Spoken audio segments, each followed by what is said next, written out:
Des centaines d'entreprises genevoises, souvent de microstructures spécialisées, fournissent leur savoir-faire à des marques horlogères dans les étapes de post-fabrication. Sans leur appui, ces fleurons internationaux ne pourraient pas commercialiser leurs créations. Et plutôt que d'internaliser de tels services, ceux-ci privilégient souvent la sous-traitance. Parmi ces spécialistes, certains opèrent une série de tests physiques. C'est ce que fait MD Test au Grand Lancy. MD Test, ça développe, conçoit et met au point les appareils de test. C'est des appareils de mesure qui sont simples et intuitifs à l'utilisation. Il y a un test de résistance au choc qui est effectué. Du coup, c'est pour garantir les bonnes performances du produit. Après, les produits vendus ne sont pas testés au choc. C'est avec de drôles de machines que sont faits ces essais, sans pitié pour les montres.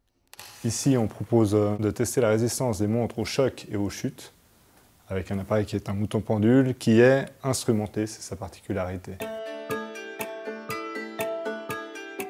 Le bracelet de la montre non plus n'est pas à l'abri d'un choc.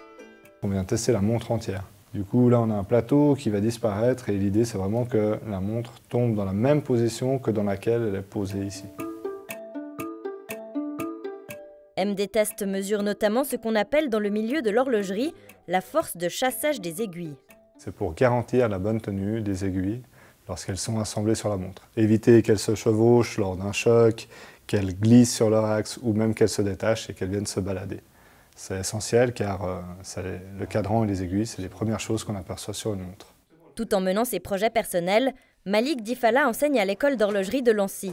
Si c'est une sécurité financière pour lui, il transmet aussi son expérience à des jeunes qui, à leur tour, travailleront peut-être pour des marques.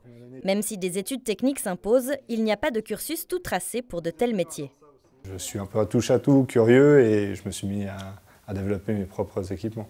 Le cursus, je dirais, il y a la formation de base, et ensuite il y a vraiment la curiosité à développer pour arriver à un objectif. Les qualifications genevoises sont appréciées lors des contrôles qualité des produits. Au cœur de la zone industrielle Zimmer-Savert, le laboratoire Ruby Control a concentré ses compétences dans des segments précis, tels que la métrologie. La métrologie, c'est un terme qui est utilisé pour dire qu'on fait du contrôle, donc de la mesure. La plupart de nos clients qui viennent nous amènent des produits qui sont fabriqués, donc usinés, injectés, étampés. Et nous utilisons nos machines de métrologie pour contrôler la conformité du composant, avec des systèmes de palpage, d'optique et de lumière blanche. Parmi les 22 collaborateurs, certains scannent des données avec ce type de machine perfectionnée. C'est une machine multicapteur qui va nous permettre d'enregistrer des points qu'on va programmer sur la pièce. Donc l'objectif, c'est vraiment de programmer avec soit, comme on le voit ici, de l'analyse par une caméra, soit par un palpeur qui va venir en contact avec la pièce et relever des informations de points sur la pièce avec des systèmes de scanning, des systèmes d'analyse d'images. Et toutes ces informations vont être collectées dans un logiciel qui, après, derrière, vont nous permettre de calculer quelles sont les dimensions réellement de la pièce. Et plus on a d'informations, plus finalement on aura une finesse de connaissance de la réalisation de la pièce. L'autre domaine de prédilection de Ruby Control, c'est la tomographie, une technologie empruntée au secteur médical. C'est une technologie à rayon X, donc on passe à travers la matière.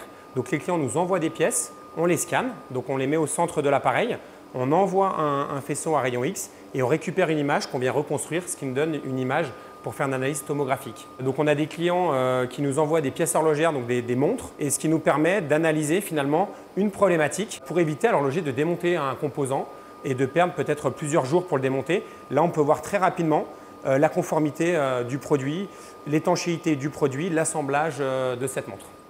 De nouvelles compétences sont requises en fonction des demandes, ce qui nécessite aux entrepreneurs d'assurer une formation ou un recrutement adapté.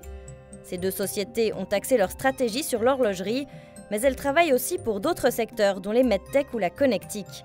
En toute logique, elles participent à l'EPHJ, le principal salon de la haute précision et de la sous-traitance technologique. Pour un mandataire, le fait de diversifier ses contacts peut se révéler intéressant, surtout si son client principal venait à préférer un concurrent. Encore une autre mesure à prendre en compte.